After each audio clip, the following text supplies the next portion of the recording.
26-year-old man will spend the next 3 years in prison for plowing into a crowd watching last year's Endymion parade. Victims, some of whom are still injured, were in court for the sentencing, and so was our Meg Ferris.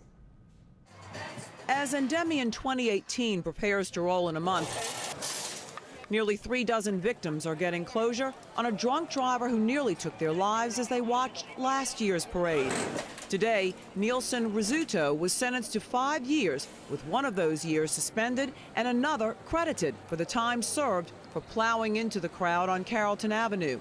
Some of the victims were there in court and did not think the sentence was harsh enough. Every day that I wake up in pain every single day. I can't live a normal life still. I have to urinate inside a plastic bag, and I have to live with it every single day. I think it's a reflection of basically how the state sees drunk driving, and I think it's not a good one. Since it was pretty minimal compared to the extent of our injuries and the number of people whose lives were impacted. Rizzuto read the name of each victim in court, apologizing before the sentence was handed down by Judge Benedict Willard.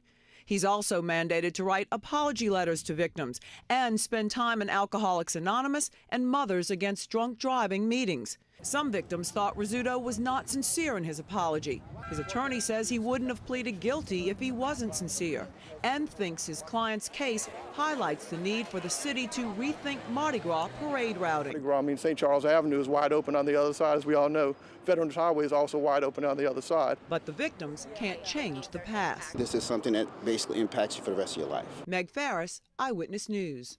Rizzuto will also have 1 year of supervised probation when he gets out. Now, DA Leon Canizero said, quote, the judge could have imposed a more stringent sentence.